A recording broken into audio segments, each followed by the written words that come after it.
कि उम्मीद है आप सब ठीक ठाक होंगे, सेहत आपकी अच्छी होगी। तो आज का जो अपना टॉपिक है उसकी तरफ बढ़ते हैं।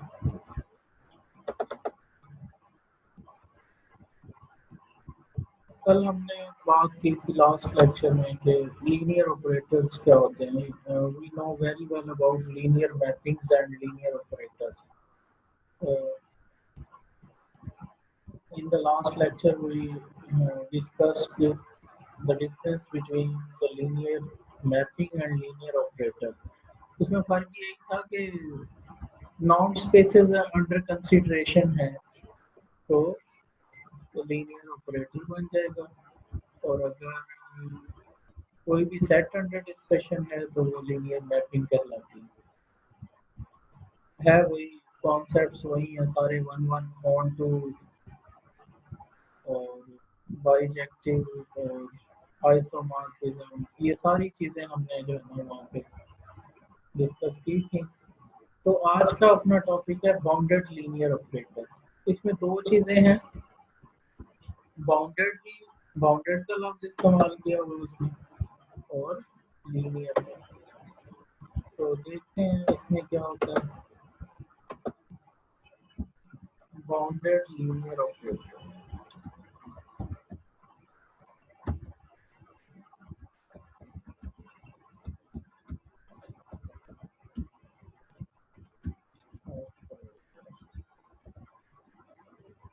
ठीक है।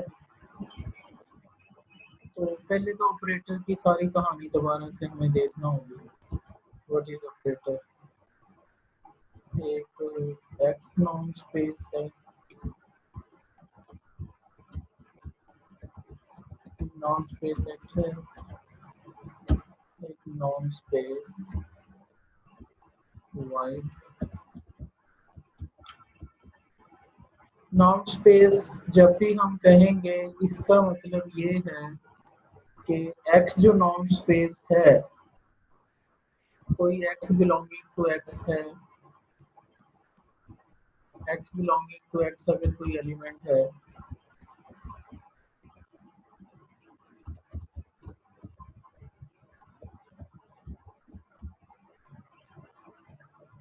तो उस, अगर कैपिटल एक्स नॉन स्पेस है तो उसका नाम कैलकुलेट करने का कोई ना कोई फॉर्मूला मौजूद है। नॉन स्पेस होने का ये मतलब है। और नॉन स्पेस कैपिटल एक्स के किसी भी एलिमेंट का नॉन स्पेस नॉन होने का कोई फार्मूला एग्जिस्ट करता है और फाइनाइट आता है, और कोई ना कोई आंसर आता है। नॉन स्पेस का ये मतलब सेम इसी तरह अगर टी ऑपरेटर है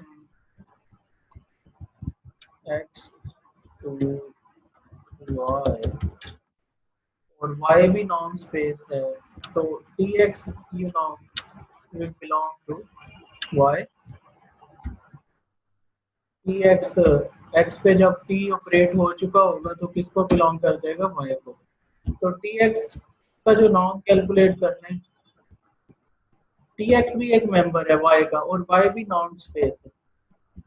टी एक्स एक मेंबर है। अब टी को ऑपरेटर वगैरह ना समझे, अब एक एलिमेंट समझे वाई को, क्योंकि ऑपरेटर ने जब ऑपरेट हो लिया होता है उसके ऊपर, एलिमेंट के ऊपर दूसरे सेट का मेंबर बन चुका होता है। Whatever the X is, T X belongs to Y and T is an operator from X to Y. दो बातें बता रहे हैं, टी लीनियर होना चाहिए सबसे पहले।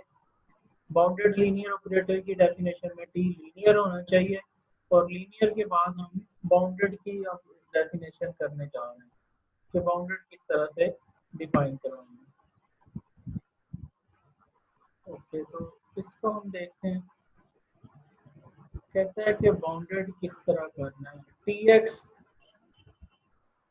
टी एक्स का नॉर्म भी रियल रियल में जाएगा और एक्स का नॉर्म भी रियल में जाएगा।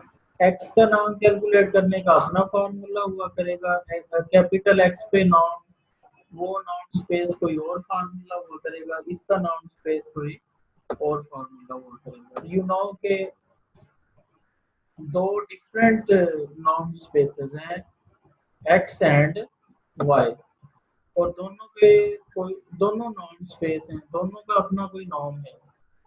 जैसा कि मैंने वेरी स्टार्ट में बताया था कि नॉर्म स्पेस का मतलब ही यही है कि उसके पास कोई नॉर्म का फार्मूला मौजूद है जो 3 से 4 प्रॉपर्टीज को ओबे कर रहा है।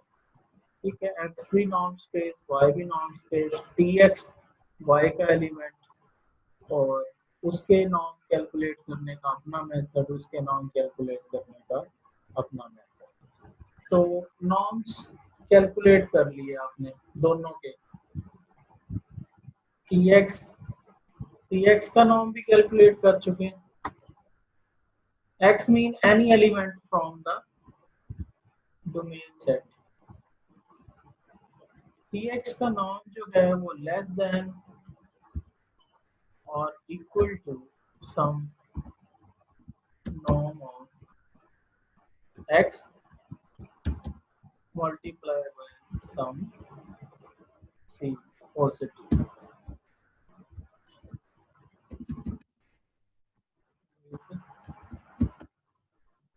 c greater than। अगर दोनों के दरमियान ऐसा रिलेशन बन जाता है कि इमेज का नाम फॉर ऑल एक्स लिख लेते हैं, for all X belonging to,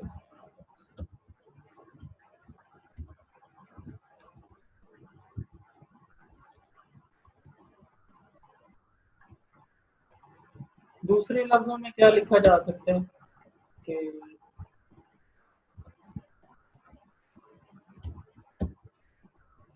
अगर उसको डिवाइड कर दें एक्स नॉर्म से कैंसिल नहीं कर देना, उस पर कोई और फार्मूला लगा हुआ है, इस पे कोई और फार्मूला लगा हुआ है। ऊपर वाली जो टर्म है टी एक्स नॉर्म, वो वाई के किसी एलिमेंट का नाम है, उस पे वाई के नॉर्म का फार्मूला ऑपरेट किया गया है, जबकि डिवाइजर में एक्स नॉर्म है। एक्स नॉर्म एक्स के नॉर्म कैलकुलेट करने के लिए एक्स वाला नॉर्म का फार्मूला लगाया गया। It should be less than और equal to some c where c is some positive real number। अगर इस तरह की सूरत हाल होती है किसी ऑपरेटर के लिए, then the given operator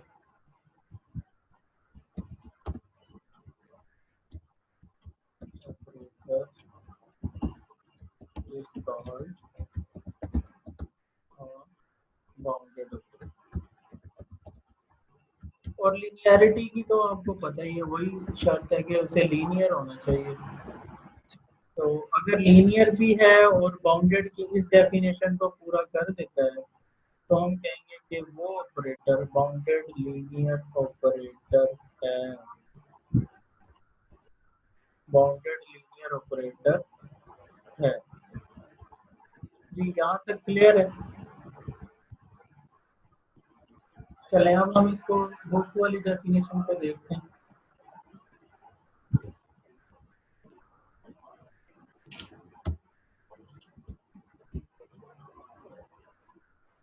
ji, late x and y be two norm spaces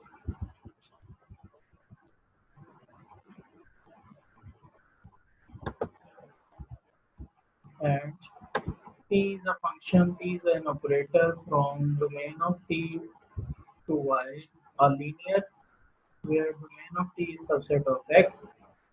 The operator t is said to be bounded if there is a real number c such that for all x belonging to domain of t, t of x is less than or equal to some cx norm, and tx norm over x norm should be less than or equal to some c norm, or x not, should not be equal to 0।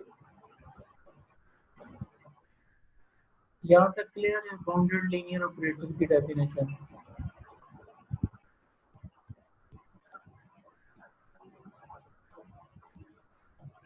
अब वहाँ वो यहाँ पे हमें warning दे रहे हैं, warning को भी पढ़ना जरूरी है।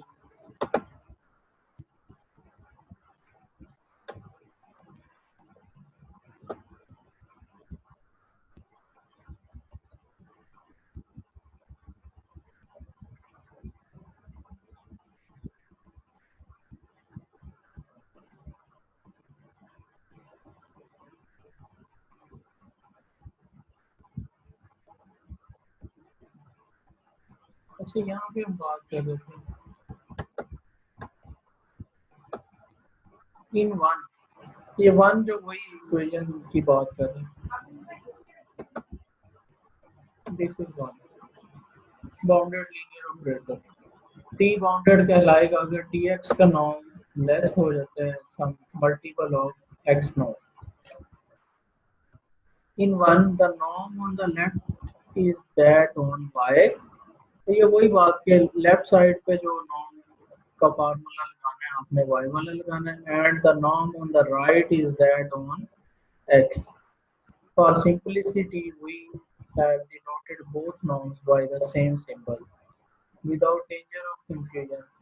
Distinction by subscripts x naught norm, tx1 norm seems unnecessary here.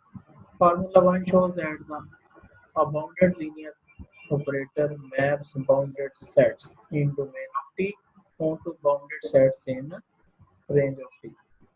This motivates the term bounded operator.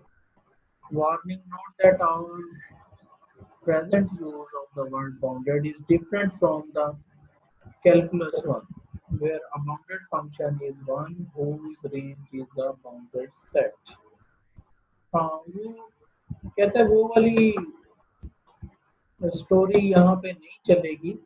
कौन सी वाला जो हम चलाते थे कैलकुलस में, कि जिसकी रेंज बाउंडेड हो जाएगी, ऐसा फंक्शन जिसकी रेंज बाउंडेड हो यानी कि फाइनाइट हो, उस फंक्शन को हम कहते थे बाउंडेड फंक्शन। लेकिन यहाँ पे ऐसा नहीं होगा।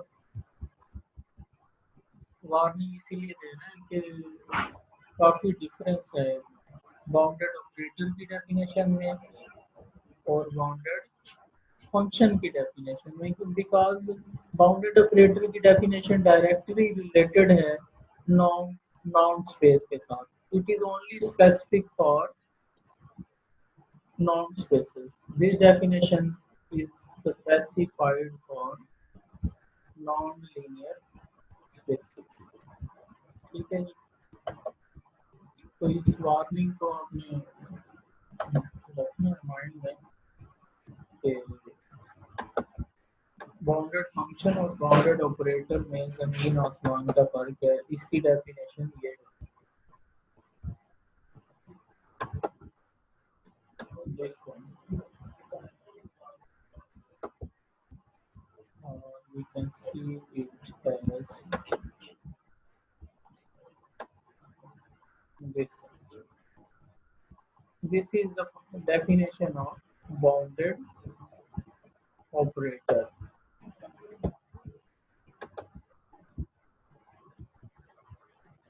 अच्छा जी, what is the smallest possible c such that one is true for all non zero?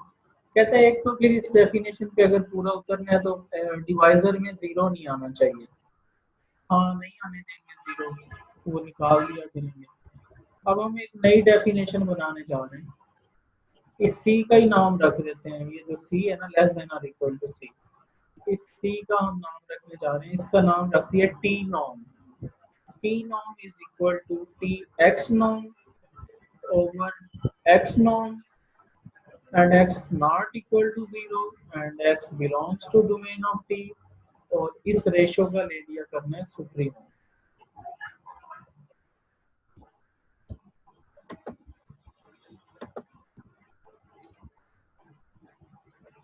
तो फॉर्मूला, ये फॉर्मूला कह लें या इसको डेफिनेशन कह लेते हैं। Definition two is the definition of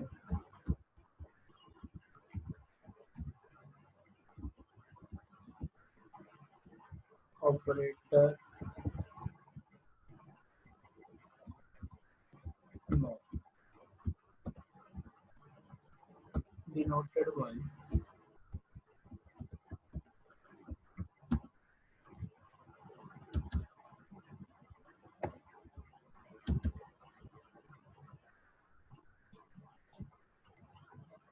ये जो 2 में बेटा दी हुई है ना this one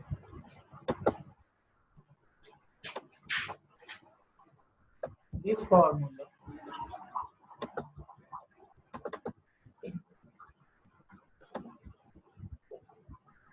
is called operator norm, ठीक है। और इसमें there is a big difference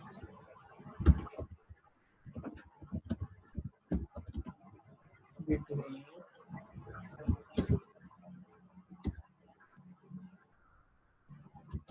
norm on dx and t norm। इसमें और इसमें बेटा काफी फर्क है। ये जो tx का नॉर्म है, ये तो tx को समझ लें y का एलिमेंट है tx, जबकि टी नॉर्म का फार्मूला ये है कि आपने पहले tx का नॉर्म कैलकुलेट करना है, फिर x का नॉर्म कैलकुलेट करना है, फिर वो जीरो नहीं होना चाहिए, x को खुद को जीरो नहीं लेना और उन सारों का सुप्रीमम लेना। तो वो जो आंसर आएगा वो कहलाएगा ऑपरेटर नॉर्म।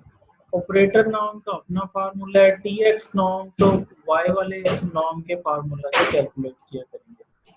तो कहते हैं ये अब ऑपरेटर नॉर्म का फार्मूला, चले मैं यहाँ पे दोबारा से लिख रहा हूँ। ऑपरेटर नॉर्म इसको हम पढ़ेंगे, operator norm is always equal to supremum of X belonging from domain and कहते हैं एक्स जीरो नहीं देना आपने, X not equal to zero, not equal to zero and लेना किसका सुप्रीमम पी एक्स का, जिसकी आप इमेज ले रहे हैं उसी एक्स को कहाँ पे लिखना है, डिवाइजर में, एक्स उसका नॉर्म, सॉरी उसी का नॉर्म डिवाइजर में लेना है। ये दोनों रियल नंबर्स होंगे, दोनों की रेशो भी रियल नंबर रहेगी और जो मैक्सिमम आएगा सुप्रीमम लीस्ट अपर बाउंड उसको आपने पिक कर लिया करना है। उसको पिक करने से मुराद वो उसकी क्या ऑपरेटर नॉर्म कैलकुलेट हो जाएगा। This is the way we will find operator norm. Okay, next हमारे पास इसके एग्जांपल्स हैं काफ़ी सारी। एग्जांपल्स को देखेंगे, पहले इसकी डेफिनेशन को थोड़ा सा अंडरस्टैंडेबल बनाने के लिए पहले इसकी एग्जांपल्स ही देखें। बाउंडेड लीनियर ऑपरेटर क्या था और ऑपरेटर नॉर्म। हाँ, ऑपरेटर नॉर्म जब आप once you have calculated the operator norm और ये आ जाता है फाइनाइट। दो तरीके हैं बाउंडेडनेस चेक करने के, if the operator norm is finite, बात तो वही है, इज फाइनाइट देन ही इज बाउंडेड। ये एक्चुअली उसी डेफिनेशन से उठाया ना, इसकी ऑपरेटर नॉर्म का फार्मूला जो बनाया गया है वो बाउंडेडनेस की डेफिनेशन से ही बनाया गया है। सिर्फ सी का नाम क्या रख दिया, टी नॉर्म, मैक्सिमम जो था उसका नाम टी नॉर्म रख दिया गया है। और अगर वो वाला आंसर भी फाइनाइट आ जाता है तो हम कहेंगे ऑपरेटर दिया हुआ ऑपरेटर जो है वो फाइनाइट है। लेकिन शर्त ये है कि डिवाइजर में जो आप रखते हैं उसको जीरो नहीं होना चाहिए, x does not equal to zero because in the definition we have tx norm over x norm, तो जीरो ओवर जीरो फॉर्म बन जाएगी अगर हम x को जीरो रख लेते हैं। तो बाउंडेड लीनियर ऑपरेटर एग्जांपल्स की तरफ चलते हैं। किस किस को हमने चेक करना है कि कौन लीनियर है, सॉरी कौन बाउंडेड है, कौन नहीं है।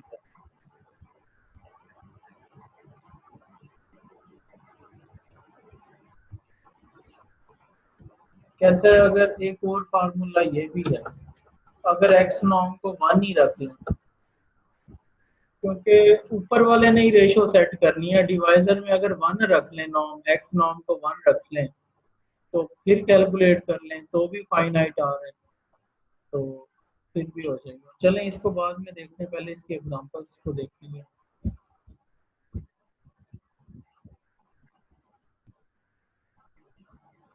आइडेंटिटी ऑपरेटर है सबसे पहले, कहाँ से कहाँ है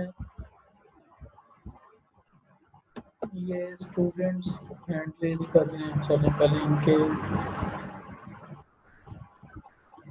देख लिए जाए।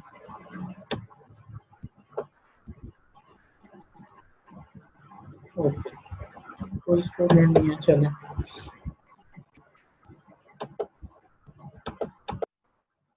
एग्जाम्पल 1 है जी, I X, I is an operator from x, I ने लगना है x पर और भेजना भी कहाँ है, x, और किस तरह से भेजना है, आई और x जो देंगे वही उसमें वापस। तो x कोई नॉर्म स्पेस है, पहले सपोज कर लें, उससे भी पहले हमें सपोज करना चाहिए था, क्योंकि ऑपरेटर तभी बनेगा जब उसको क्या देंगे, नॉर्म स्पेस। x कोई नॉर्म स्पेस है,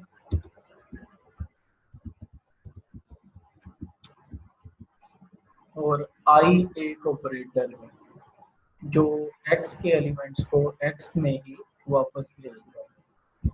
तो अब हमने चेक करना है, check whether the operator I is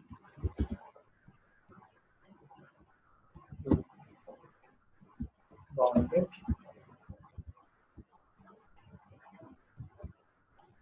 तो बेटा कैसे चेकिंग है, चेकिंग का तरीका वही है, जिस ऑपरेटर को आपने चेक करना है उसका आप क्या ले लें, ऑपरेटर नाम। हम चेक करना चाहते हैं आई का ऑपरेटर नाम, अगर तो ये आ गया फाइनाइट, हम दूसरी डेफिनेशन के मुताबिक चल रहे हैं। इसका क्या था फार्मूला, क्या था, सुप्रीमम और x not equal to 0 and किस किस का लेना है, ऊपर लेना है किसका नॉर्म जी, आई ऑफ एक्स का, एक्स कोई भी ले लें आप, आई ऑफ एक्स या आई एक्स भी कह सकते हैं, चले आई एक्स ही कहते हैं क्योंकि हमने इसका नाम रखा हो, I of X means I X, I X का नॉर्म डिवाइडेड बाय एक्स का नॉर्म,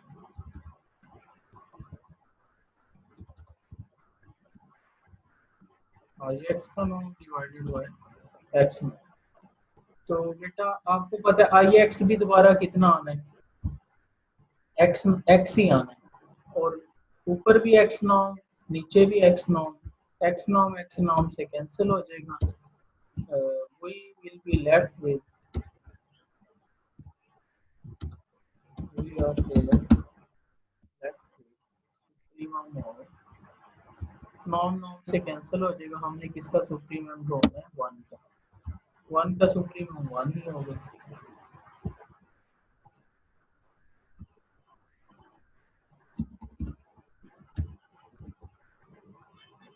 तो ऑपरेटर नॉर्म क्या आ गया, I norm is equal to 1। is finite, hence I is bounded। बस जिसको भी आपने बाउंडेड बनाना है ना या बाउंडेड चेक करना है, पहले उसका नॉर्म ऑपरेटर नॉर्म चेक कर। Operator norm means T x norm over x norm, पहले तो वो कैलकुलेट करें और उसमें जो सबसे मैक्सिमम आ रहा है या सुप्रीमम उसका ले लिया गया है, उसे हम कहेंगे कि this is what operator norm. Operator norm अगर फाइनाइट आ जाएगा तो हम उसे बाउंडेड लीनियर चेक करने का तो आपने तरीका इससे पिछली एक्सरसाइज में देख लिया।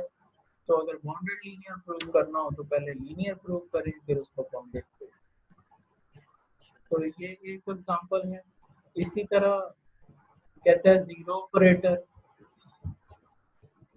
2.74 जीरो ऑपरेटर भी लीनियर है।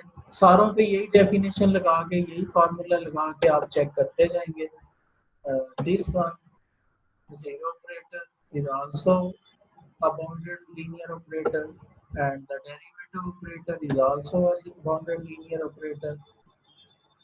Again the integration operator, उसे हम कहते हैं integral operator, is also bounded linear operator. ये भी इसने प्रूव किया हुआ है इसमें एग्जांपल में। मैट्रिक्स ऑपरेटर कब किस तरह से बाउंडेड होंगे ये भी उसने बता दिया हुआ है। यहाँ पे टीएक्स का नॉर्म लेना है, कहता है टीएक्स का नॉर्म किसी कॉस से लेस हो जाएगा। इसमें दो तीन डेफिनेशन अब हमने पढ़ ली हुई है, वो सारी आप करेंगे तो इजीली आपको पता चल जाएगा कि ऑपरेटर जो है बाउंडेड है या नहीं। उसके बाद बेटा थ्योरम है हमारे पास फाइनाइट डायमेंशन का। इसने तो बात ही खत्म कर दी। बात क्या खत्म कर दी? If a non space X is finite, अगर आपके पास जो स्पेस है वो फाइनाइट डायमेंशनल है, ठीक है। अगर स्पेस क्या है फाइनाइट डायमेंशनल है तो उस पे जो भी लीनियर ऑपरेटर आप डिफाइन करवाएंगे, what ever the operator what ever the formula is, norm calculate करने का जो भी फार्मूला होगा टी एक्स कैलकुलेट करने का, कहते हैं वो जो ऑपरेटर होगा वो हमेशा बाउंडेड होगा। Every linear operator on x is bounded. Every linear operator is bounded. तो इसमें गिवन क्या क्या है और प्रूव हमने क्या क्या करना है देख लीजिएगा इसको। हमारे पास एक नॉन स्पेस एक्स है, यहाँ पे लिखते हैं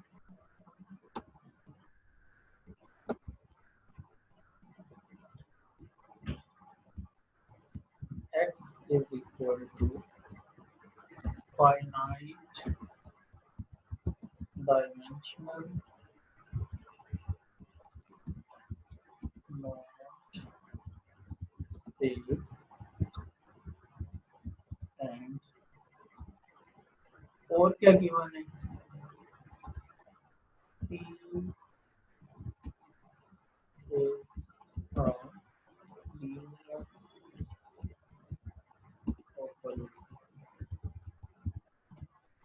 on x। T लीनियर है, T डिफाइंड है x से x पर ही, T x पर डिफाइंड है। चलेंगे शोएब बस फिर आपको कोई कंफ्यूजन है? अस्सलाम वालेकुम सर। जी वालेकुम अस्सलाम। सर वो जो डिफरेंशिएशन हुआ था सर वो बाउंडेड नहीं है। जी बेटा। सर जो वो पीछे हमने एग्जांपल की है ना वो लीनियर और बाउंडेड वाली, वो जो डिफरेंशिएशन वाला था वो बाउंडेड नहीं है सर, वो लीनियर है लेकिन बाउंडेड नहीं है। बाउंडेड नहीं है? जी सर। Are you sure? आपने उसको किया है सॉल्व? जी सर, वो मैंने स्टडी किया था तो उन्होंने लिखा कि ये बाउंडेड नहीं है।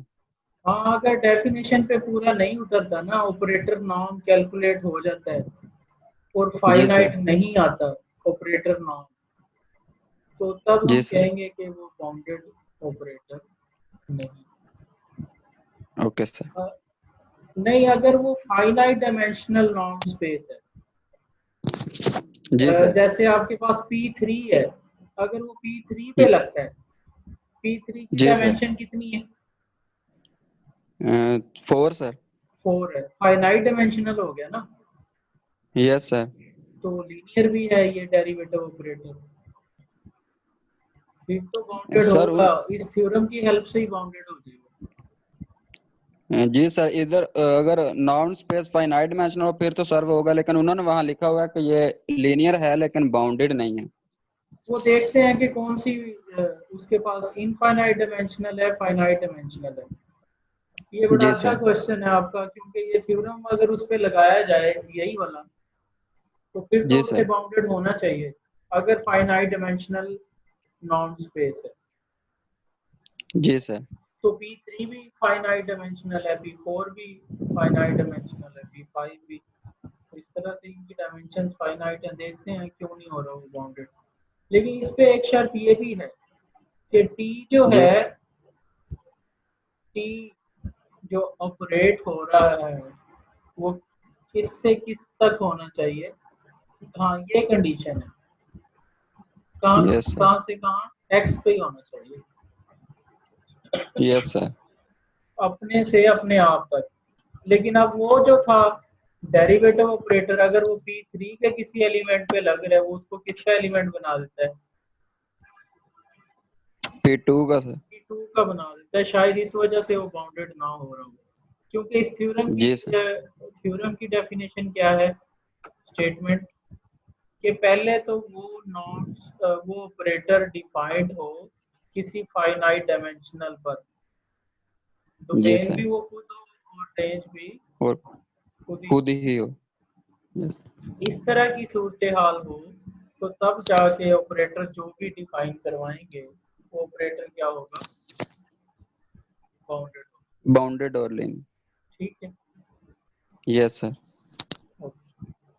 उसको देखते हैं इस ब्रेक के बाद में, उसी को देखेंगे हम। चलें इस थ्योरम को पहले करते हैं। Okay sir. जी, थ्योरम में अब समझ आ गई है क्या हमने प्रूव करना है। अब हमने टी को बाउंडेड शो करवाना है, टी इज बाउंडेड। अच्छा, इसका भी क्वेश्चन ले लेते हैं। 2 मिनट रह गए हैं ब्रेक, ये इसकी मीटिंग ब्रेक की। जी, आपका क्या क्वेश्चन है जावेद माशूम? समझ आई कि सर वो वहां पर डिफरेंशिएशन है या डोमेन ऑफ टी है सर, क्योंकि वो डी ऑफ टी लिखा हुआ है।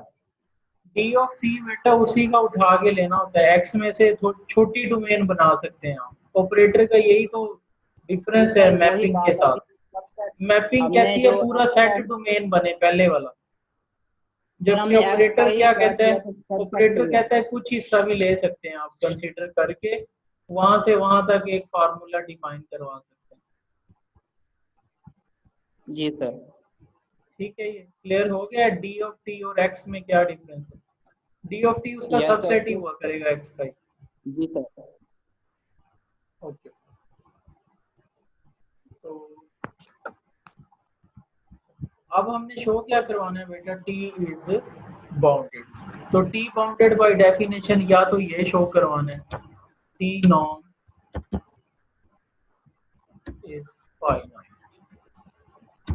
एक तो ये तरीका है प्रूव करने का, उसका नॉर्म कैलकुलेट कर लें। दूसरा तरीका क्या है बेटा कैलकुलेट उसको करने का, कि ये टी एक्स नॉर्म कैलकुलेट कर लें, डिवाइडेड बाय एक्स नॉर्म कर लें। तो वो भी किसी खास नंबर से क्या रहना चाहिए, कम। ये दो तरीके हैं बेटा बाउंडेड शो करवाने के। इस थ्योरम में हमने इसको बाउंडेड करना। तो स्टार्ट।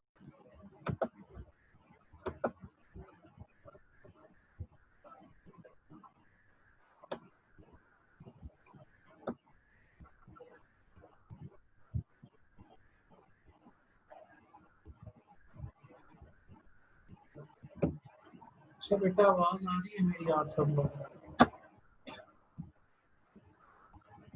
तो ये कर रहे थे हम बात।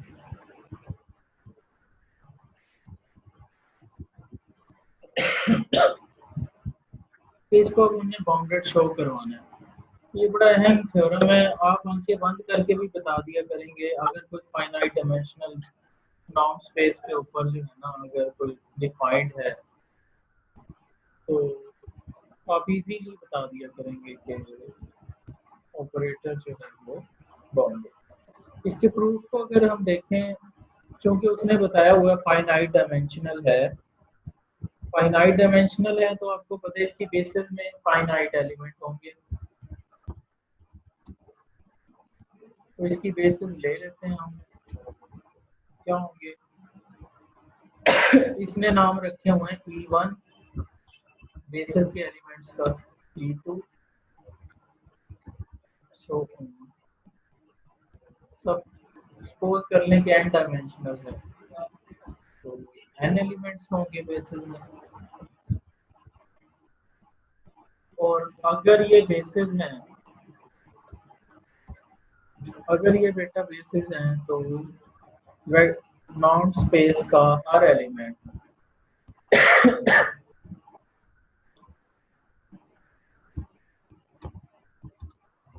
आपको भी पता है every x belonging to x can be written as by definition of basis span कर रहे हैं। चलो ये पुरानी बातें हैं। Combination x is equal to a1 e1 याद है ना, plus a2 e2 plus so on. तो अगर इसको समेशन फॉर्म में जैसे बुक वाले ने लिखा हुआ है हेक्साई, स्केलर्स का नाम हेक्साई रखा हुआ है, उससे भी कंफ्यूज नहीं होना आपने। तो अब हमारी जो अप्रोच है या हमने जो करना है वो यही है कि इसको हमने बाउंडेड शो करवाना है। और टी खुद बताया हुआ है कि टी लीनियर है। टी लीनियर है, आपको पता है समीशन अलग अलग हो सकता है, स्केलर्स अलग अलग हो सकते हैं। तो हमने ऑपरेट करवाना है टी को एक्स पे, और x आप जानते हैं क्या बन चुका है, x is equal to sum of summation of ai ऐसे भी लिखा जा सकता है ना ऊपर वाले सम को। तो दोनों साइड पे अब हमने ऑपरेट करवाना है बेटा ऑपरेटर। तो टी एक्स बन जाएगा और राइट साइड पे टी ऑपरेट होगा इस पे सम ऑफ ai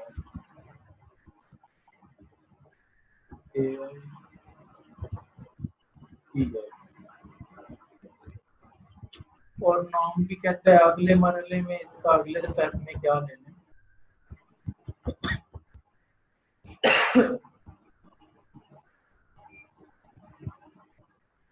जी, अगले स्टेप में क्या लेना, नॉर्म लेना। अगले स्टेप में भी नॉर्म ना लें बल्कि वो कह रहा है कि अगले स्टेप में लीनियरिटी की डेफिनेशन लगाना है। लीनियरिटी क्या कहती है कि जो सम है वो साइड पे हो जाएगा, सम बाद में हो जाएगा, स्केलर्स भी साइड पे हो जाएंगे, नॉन ऑपरेटर किस पे ऑपरेट हो जाएगा, वेक्टर।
तो ये बेटा हमारे पास हो जाएगा। अब नॉर्म ले लें आप दोनों साइड्स में ना, अब नॉर्म लेंगे तो इस तरह से होगा,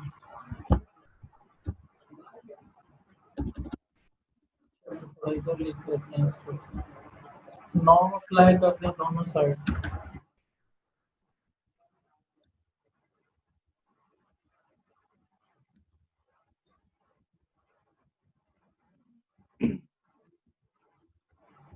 और आपको पता है जब नॉर्म ऑपरेट होता है तो समीशन अलग अलग करेंगे नॉर्म को ट्राइएंगुलर इनइक्वालिटी लगा के, तो फिर यहाँ पे आएगा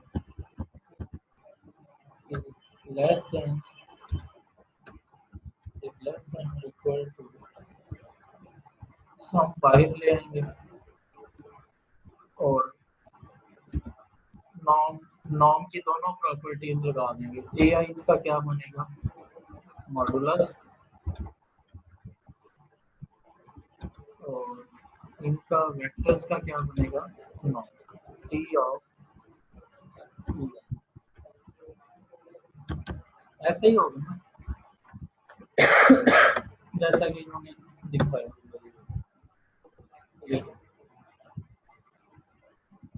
और ये आपको पता है कि हम अगर इस मॉडुलस को कोई मैक्सिमम नाम दे दें तो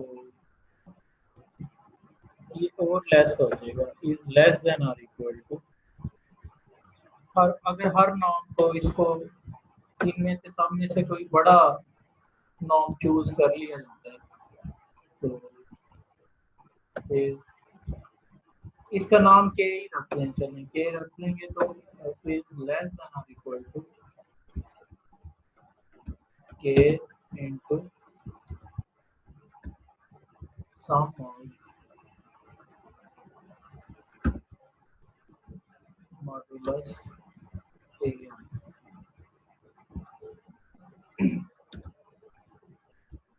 और सम ऑफ मॉडुलस के आए या के इंटू सम ऑफ मॉडुलस आए, ये आपने थ्योरम पढ़ा हुआ कि सम ऑफ मॉडुलस ए आए वही जो हमने greater than or equal to के साथ पढ़ा था। चलें वो दोबारा भी लिख लेते हैं वही theorem,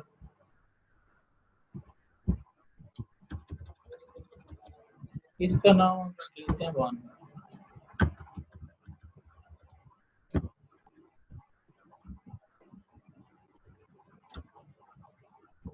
Now then,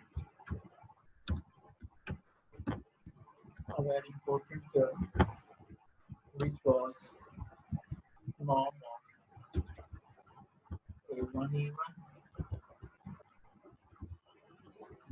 plus A2 E2 plus so on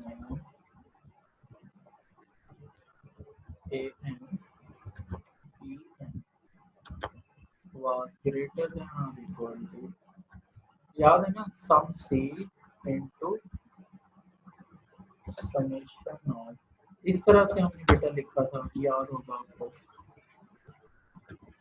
A1 modulus scalars का modulus, A1 modulus plus A2 modulus plus A3 modulus plus A4, याद है ना। तो इसको मैं ऐसे ही लिख रहा हूँ, सम ऑफ AI मॉडुलस। ये थ्योरम हमने किया हुआ है, प्रूफ भी इसको कर लिया। ये थ्योरम हम इस पे लगा देंगे, और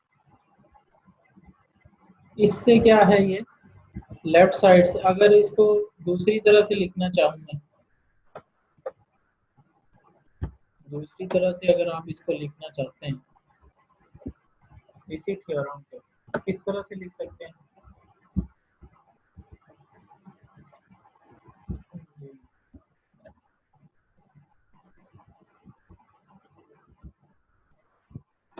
इसको फिर आप इस तरह से लिख सकते हैं कि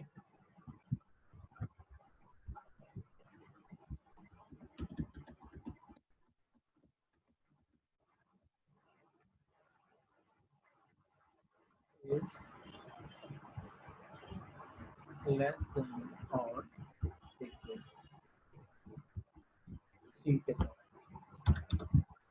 और C उधर जाके क्या हो जाएगा, डिवाइड हो जाएगा 1/C हो जाएगा, अगर C को यहाँ से रिप्लेस करें।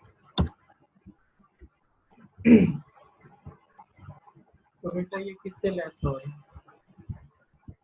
1/C into A1 E1 norm,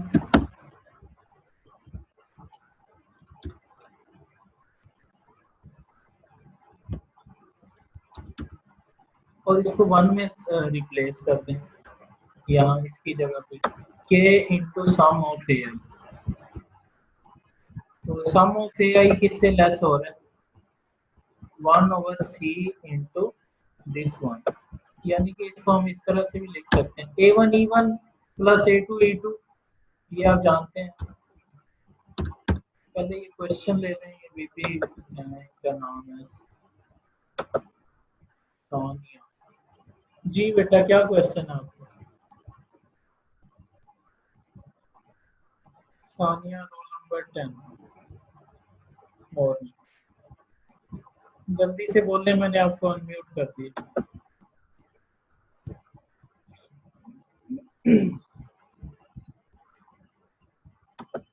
okay, ये आपको पता है, ये जो नॉर्म के अंदर कौन पड़ा हुआ है, लीनियर कॉम्बिनेशन ऑफ बेसिस, इसका नाम हमने एक्स रखा था, याद है ना। तो सम ऑफ ए आई, इसको दोबारा से लिखते हैं,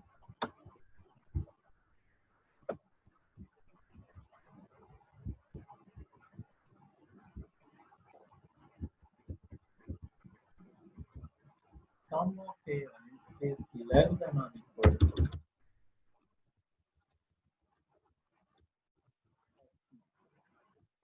इसको 1 में बेटा सब्स्टिट्यूट कर, यानी कि ये जो 1 है हमारे पास, 1 के साथ वो ये यहाँ पे हम सब्स्टिट्यूट करते हैं सारे, सम ऑफ ए आई था ना वो,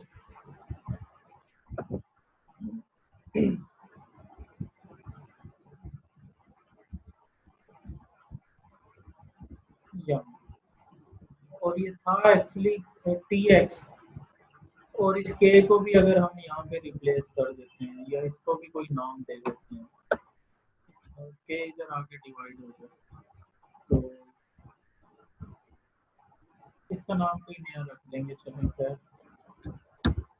तो वी आर स्टैंडिंग हियर कि T x norm left side पे क्या है, 1 की लेफ्ट साइड पे टी एक्स नॉर्म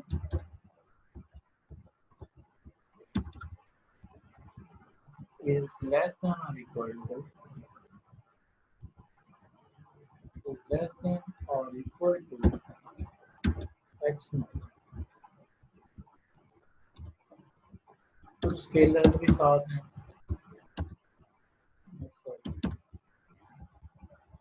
उसका नाम क्या रखा हुआ है, सी। ये कुछ भी रख लें, सी ओवर के आएगा वैसे तो अगर यहाँ से एक्स को उठा के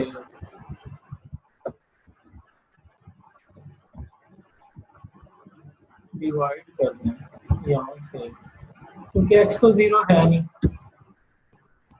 एक्स जीरो क्यों नहीं है? क्योंकि वो बेसिस का लीनियर कॉम्बिनेशन है, और लीनियर कॉम्बिनेशन बन रहा है, इसका मतलब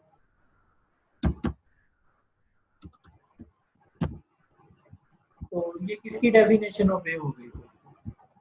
देखिए गौर से, बाउंडेड लीनियर ऑपरेटर की डेफिनेशन है ये वाली,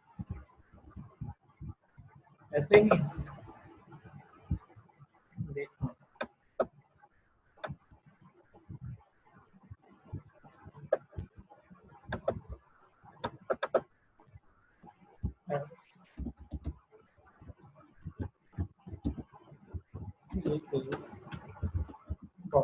अब इस थ्योरम में कोई क्वेश्चन है तो वो बेटा जरूर पूछेंगे सब लोग।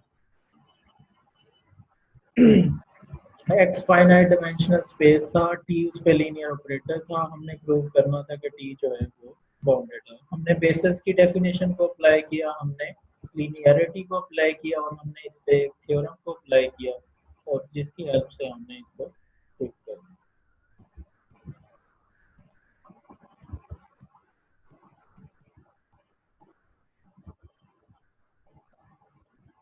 ठीक है, नेक्स्ट चलते हैं।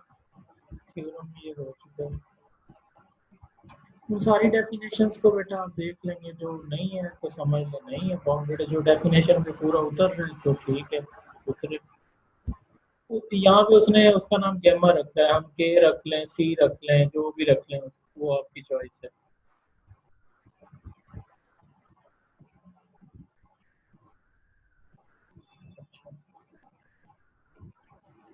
ये कॉन्टिन्यूअस ऑपरेटर की डेफिनेशन है, let T be any operator not necessarily linear and x and y are non-spaces. By definition the operator t is continuous. Point पे continuity continuous function or operator same definition है। Now if t is linear we have the remarkable theorem. T is continuous at every x belonging to domain of t. तो theorem है continuity और boundedness के दरमियान relation बनाएगा। Continuous है तो bounded है, बाउंडेड है तो कंटिन्यूअस है। इफ एंड ओनली इफ के साथ है पहला थ्योरम, ए पार्ट है इसका, t is continuous if and only if t is bounded, और b पार्ट है t is continuous at a single point it is continuous। अगर सिर्फ सिंगल पॉइंट पे भी कंटिन्यूटी मिल जाती है तो पूरी डोमेन पे कंटिन्यूटी होल्ड करेगी। ठीक है,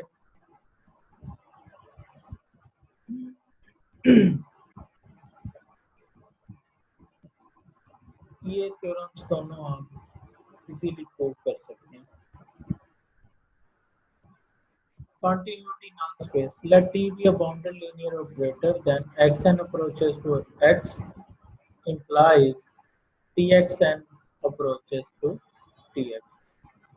तो अगर T बाउंडेड है तो ऐसा होगा, अगर T बाउंडेड नहीं है तो ऐसा नहीं होगा कि Xn अप्रोच कर रहा हो X को। ये थ्योरम देख लेते हैं, वैसे तो ये बड़ा इजी लग रहा है। गिवन क्या क्या है, टी एक बाउंडेड लीनियर ऑपरेटर है और एक सीक्वेंस है डोमेन में से ही, और अप्रोच भी किसको कर रही है, डोमेन के ही किसी एलिमेंट को। हमने प्रूव ये करना है कि टी एक्स एन, तो उस पर ऑपरेटर अगर लगाएं तो वो किसको अप्रोच करती है, टी एक्स को। तो आपको पता है कैसे डेफिनेशन है लिमिट की, टी एक्स एन अप्रोच करवाना है टी एक्स को, तो दोनों का डिफरेंस ले लें, दोनों का नॉर्म ले लें। अगर दोनों के डिफरेंस का नॉर्म 0 आ जाता है तब हम कहेंगे कि टी एक्स एन अप्रोच कर रहा है टी एक्स को। The null space N of T is closed. Closed आपको पता है कि हर लिमिट पॉइंट सेट के अंदर ही हो, जो भी पॉइंट लिमिट पॉइंट हो वो सेट के अंदर ही हो, तो सेट क्या कहलाएगा? Limit point, sorry close set. So this is, there are two theorems we are going through.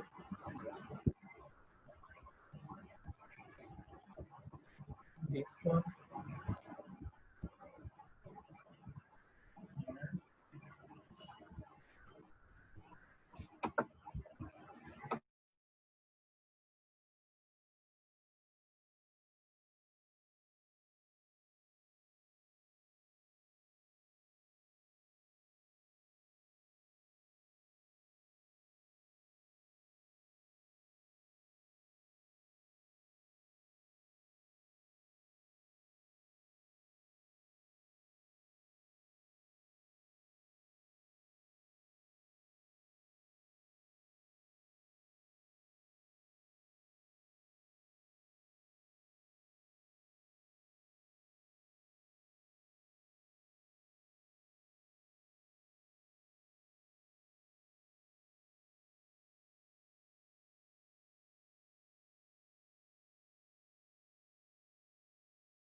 तो ये बेटा थ्योरम्स हैं हमारे पास।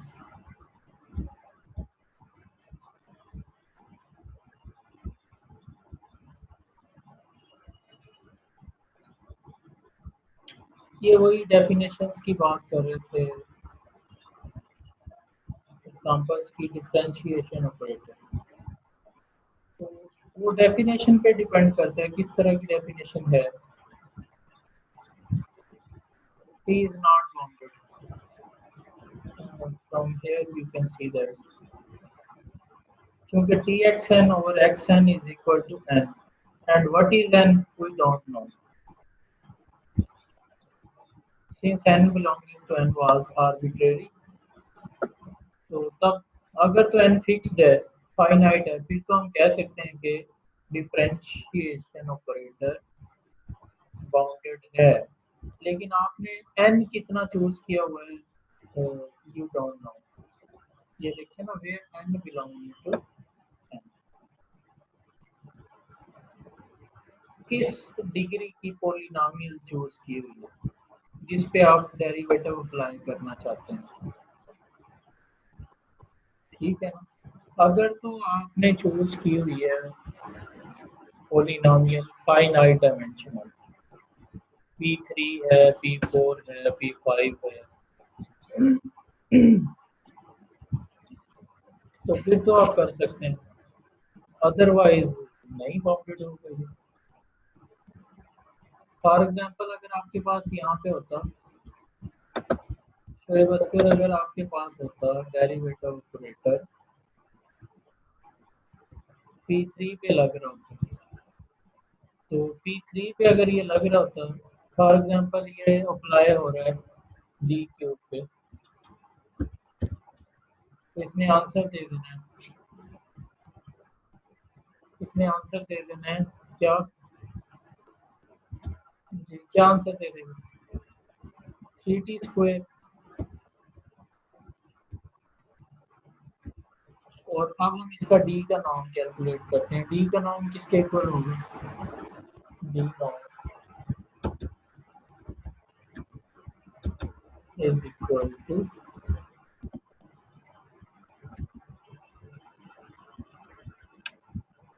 डी ऑफ डी नाम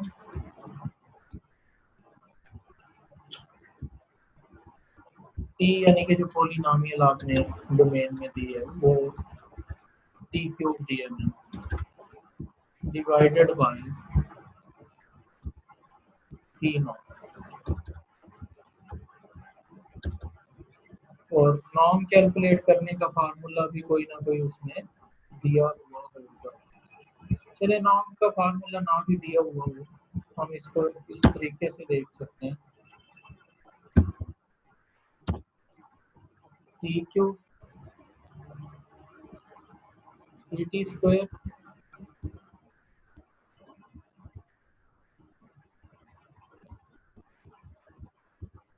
T square over t cube. So 1 over t left, we are left with 1 over t, txn over.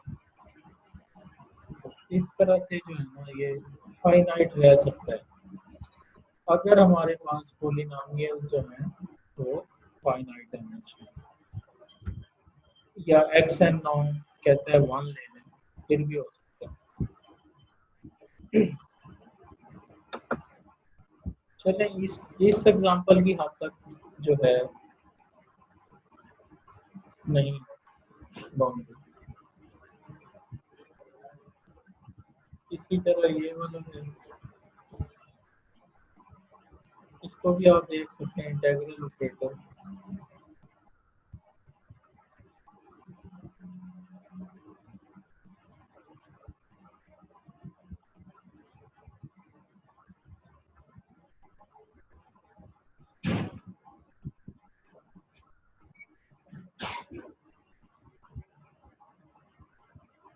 अच्छा next हमारे पास है बेटा एक्सटेंशन और रिस्ट्रिक्शन। दो डेफिनेशंस हैं, what is extension of an operator and restriction of an operator.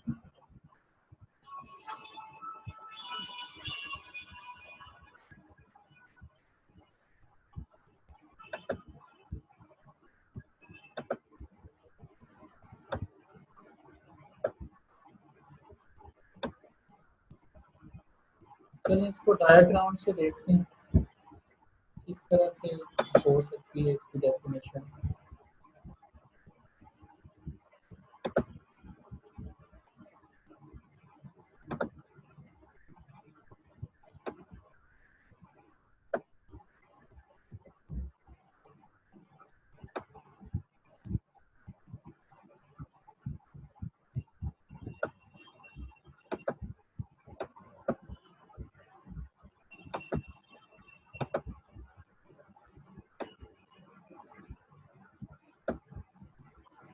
Restriction की अगर हम बात करें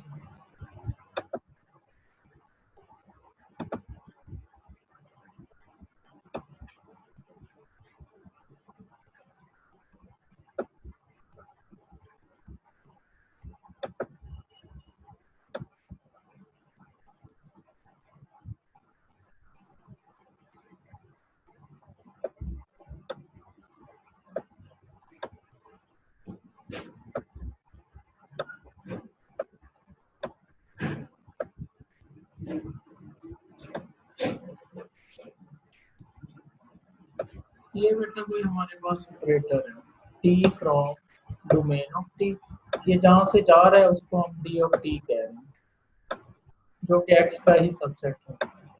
डोमेन ऑफ टी यानी कि स्पेसिफाई कर दिया हमने डी ऑफ टी, ठीक है। कहते हैं उसकी कोई सबसेट ले लें, फार्मूला होगा कोई ना कोई, ये डोमेन ऑफ टी के एलिमेंट्स को के ऊपर लगेगा, ऑपरेट होगा और इस तरह से जो है वो आंसर देगा, कोई भी आंसर दे सकता है, ठीक है। चलें वही फॉर्मूला लगा देते हैं कि कोई आंसर देगा, टी एक्स ही कह देते हैं कि लगने के बाद टी एक्स आ जाएगा। अब एक नया ऑपरेटर जाता है, एक सबसेट ले लिया जाता है इसका डोमेन का, एक नया सबसेट ले लिया जाता है,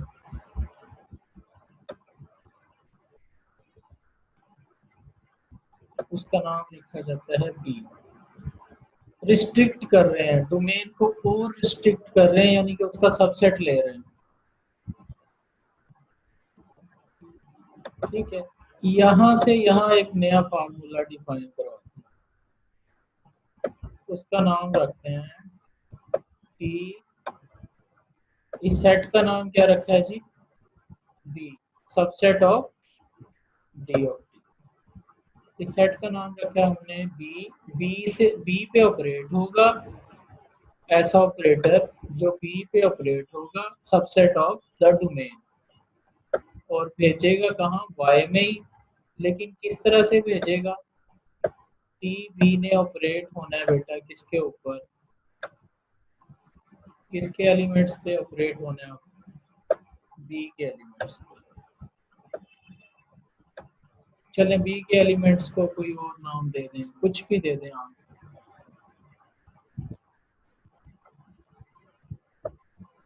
लेकिन फार्मूला कोई नया नहीं लगाना उसने, फार्मूला उसने उसी का लेना है, टी वाला ही लगाना है।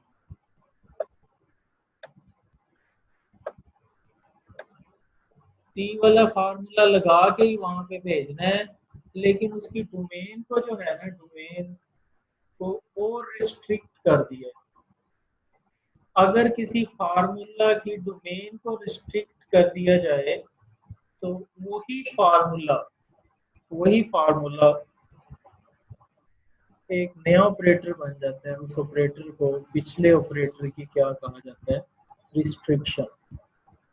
क्योंकि उसकी डोमेन को हमने क्या कर दिया हुआ है, रिस्ट्रिक्ट कर दिया है, छोटी कर दिया है, उस डोमेन का सबसेट ले लिया है, तो वहां से हम डिफाइन करवा रहे हैं। और डोमेन को अगर थोड़ी बड़ी कर दें, पुराने फार्मूला की डोमेन से नए फार्मूला की डोमेन को क्या कर दिया जाए, बड़ा कर दिया जाए, तो जो नया फार्मूला होगा वो उसकी एक्सटेंशन कहलाएगा।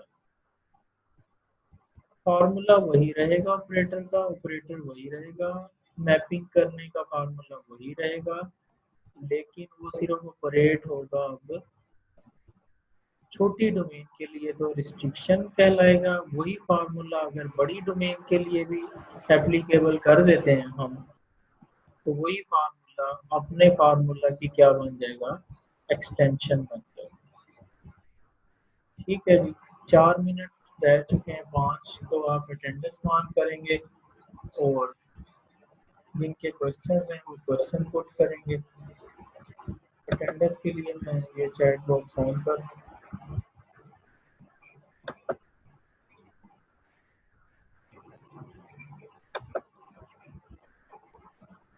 अटेंडेंस आप मार्क कर सकते हैं। इतने में हम इसकी डेफिनेशन को भी देखते हैं और आपके क्वेश्चंस भी लेते हैं। ये रिस्ट्रिक्शन और एक्सटेंशन की डेफिनेशन क्लियर हो चुकी होंगी आपको। ये क्वेश्चन के लिए आप हैंड रेज कर सकते हैं।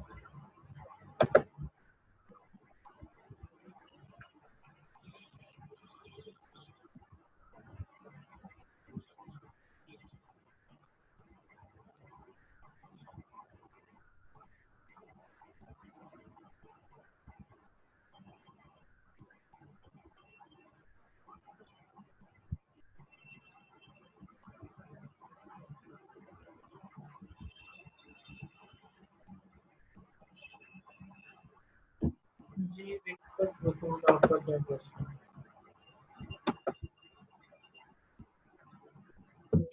अस्सलाम वालेकुम सर। सर ये एक्सटेंशन की डिफाइन रिपीट कर दें। Okay, extension. अच्छा, अभी हमने बी की रिस्ट्रिक्शन बी के लिए क्या बनाई है, डोमेन को जब हमने रिस्ट्रिक्ट किया है तो बी तो है restriction, T B, T B T की क्या है, रिस्ट्रिक्शन है। और टी बी की टी क्या बन जाएगा, अगर टीबी को कंसीडर करें कि टीबी का फार्मूला दिया हुआ था, हमने उसकी डोमेन को थोड़ा बड़ा कर लिया है, बड़ा करने से वो उसकी क्या बन गई है, जो टी है एक्सटेंशन बन गई है। चलें इसको अगर हम डायग्राम्स को दोबारा देखें जो हमने रेज कर दी हुई है,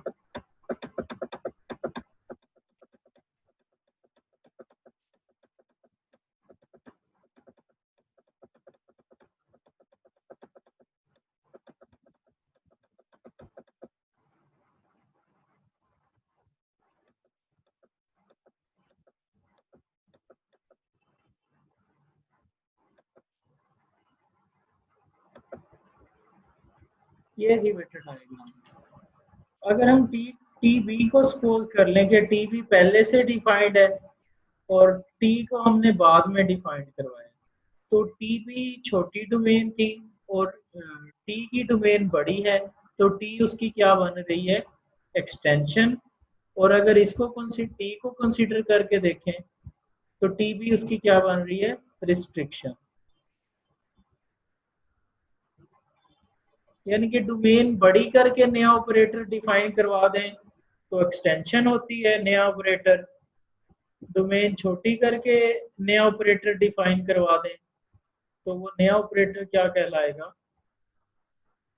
रिस्ट्रिक्शन। जी अब क्लियर है बेटा? इसकी एग्जांपल्स भी हम देखेंगे, रिस्ट्रिक्शन और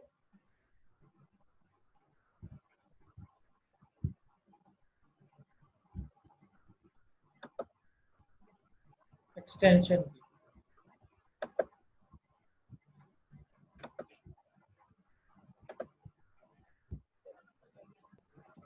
सर अभी ये आपने रिस्ट्रिक्शन की डायग्राम बनाई है, तो इसमें टी जो है वो हमारा एक्सटेंशन है और हाँ, टी भी हमारा रिस्ट्रिक्शन है। टीबी रिस्ट्रिक्शन है, और अगर टीबी को कंसीडर बेटा कर लें तो वो एक्सटेंशन हो जाएगा, बड़ा कर लेते हैं। हाँ, और वो T जो है बड़ा वो हमारा ऑपरेटर है ना, restriction। बड़ी डोमेन पे ऑपरेटर है, वो एक्सटेंशन हो। जी सर, जी थैंक यू सर। जी बेटा, वो किसी का क्वेश्चन है तो 1 मिनट रह गए, उसके बाद ये मीटिंग एंड हो जाएगी। अटेंडेंस को देख लें, अपने क्वेश्चंस को देख लें, क्वेश्चन अगर ज़्यादा हैं तो मैं दोबारा से इसको नई मीटिंग शुरू कर सकते हैं। जी जावेद हाशमी।